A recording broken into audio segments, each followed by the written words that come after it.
어제는 브랜베어가 휴방이었습니다. 매년 매일경제가 뉴욕에서 여는 이 뉴욕 포럼 열리는 날이라서 아쉽게 휴방이었는데 오늘은 이 뉴욕 포럼에 나왔던 얘기로 시작을 합니다.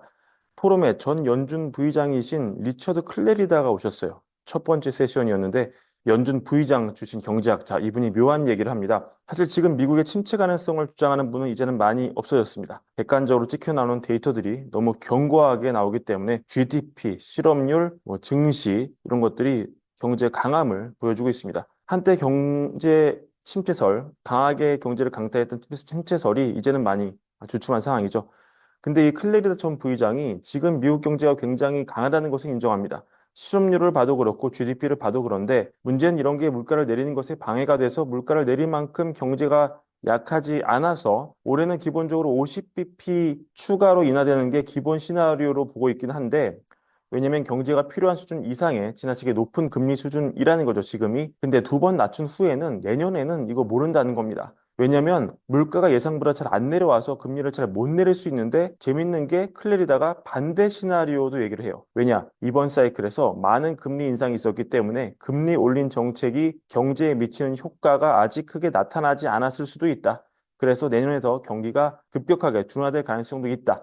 물론 인정합니다. 현재 데이터에서는 그런 징후가 없다. 하지만 늘 예상치 못한 가능성이 발생하는 거기 때문에 침체가 내년에 와서 물가가 더 급격하게 떨어질 가능성도 배제할 수 없다. 그러니까 내년의 금리 전망을 얘기하는 것은 거의 분석이 의미가 없는 수준이다.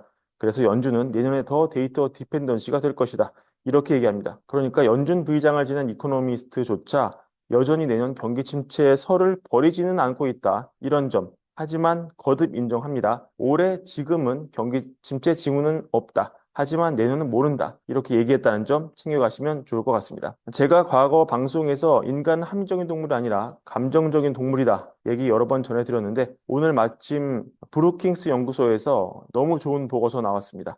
오늘은 이 내용 소개해 드리려고 합니다. 체감으로 느끼는 경기가 너무 양극화가 된 것 같습니다. 월가월부 댓글만 봐도 어떤 분들은 경기가 너무 좋다. 어떤 분들은 너무 먹고 살기 힘들다. 의견이 많이 갈리고 있습니다. 그거 여러분의 잘못이 아닙니다. 어찌 보면 둘 다 맞는 얘기고 상황에 따라서 다른 것일 수 있습니다. 이런 점을 오늘 브루킹스 연구소 보고서는 설명합니다. 보시면은 일단 제목부터가 매크로 데이터와 가계 심리 간의 모순, 즉 경제 데이터가 긍정적임에도 불구하고 소비자들이 경제 상황에 대해서 부정적으로 느끼는 상황을 의미하는 주제를 다루고 있습니다. 자, 그래서 이거를 보시면은 실제 소비자의 심리가 경제 데이터를 통해서 뽑아냈을 때 예측되는 데이터 대비 굉장히 좋지 않음을 우리가 볼 수 있습니다. 그래프 보시면 파란색, 즉 예측된 심리죠.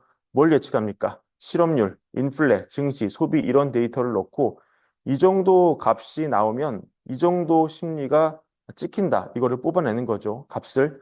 근데 역사적으로 보면은 굉장히 잘 맞췄습니다. 근데 요새는 어떻습니까?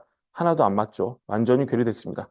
겉보기 경제 데이터가 너무 좋은 것과 달리 주관적으로 느끼는 소비자 심리가 굉장히 안 좋은 겁니다. 그래서 원인이 여러 가지로 분석이 될 수 있는데 부분적으로는 정치적 성향이 원인일 수 있습니다. 이 차트는 대통령 선거에 따른 민주당원과 공화당원의 소비자 심리 변화를 보여주는데 보시는 대로 트럼프 당선이 되니까 공화당원의 심리가 급등했지만 민주당원 심리는 급락했고 바이든이 당선되니까 그 반대 현상이 일어났습니다. 한마디로 내가 지지하는 후보가 당선이 되면은 그날부터 경기가 좋아 보이고 먹고 살기가 편해 보이고 말도 안 되는 얘기일 수 있지만 데이터는 실제 사람이 이런 식으로 소비자 심리를 변화시킨다는 것을 보여줍니다. 그리고 본인이 어떤 포지션이냐 여기에 따라 좀 달라지는데 그래프 보시면은 이 사업을 하는 사장님들은 지금 기회를 보고 있어요. CEO들의 경제 전망 보시면 노란색이죠. 굉장히 양호합니다. 나쁘지 않습니다. 하지만 팬데믹을 거치면서 뚝 떨어진 저 회색 소비자 심리는 좀처럼 회복되지 않고 있습니다. 팬데믹을 거치면서 소비자 심리가 뭔가 추세적으로 크게 망가졌다는 걸 의미합니다. 근데 그러면 자, 모든 게 좋다. 소비자 심리가 많이 무너진 건 알겠다. 그러면 그만큼 그 무너진 심리에 맞게 소비자들이 위축된 행동을 보이고 있느냐?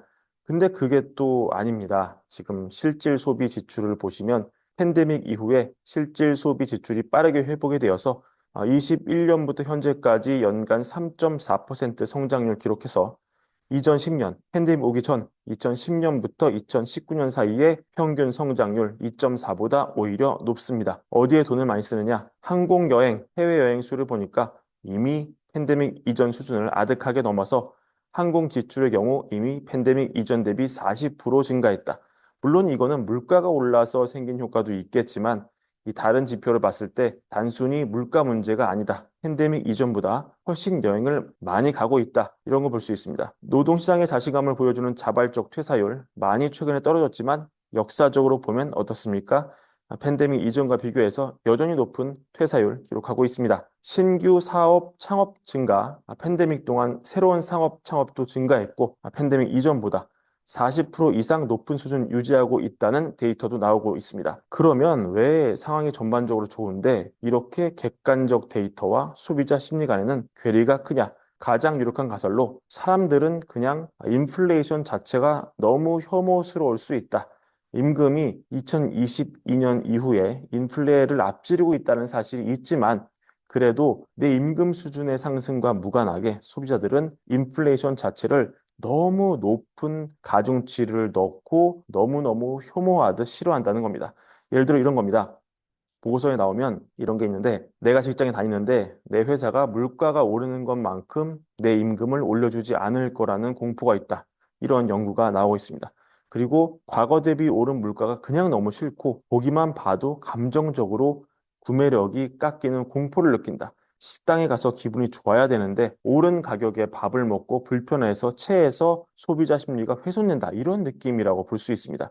또 현재 및 미래의 인플레이션에 대한 사람들의 인식이 조금 왜곡될 수 있다. 연구에 따르면 설문조사에서 연간 인플레이션의 평균 보고율이 7.1%로 이 기간 동안 실제 수치였던 3.4%의 2배 이상임을 발견했다. 그러니까 인플레를 과장되게 위험으로 받아들일 수 있다. 이런 겁니다.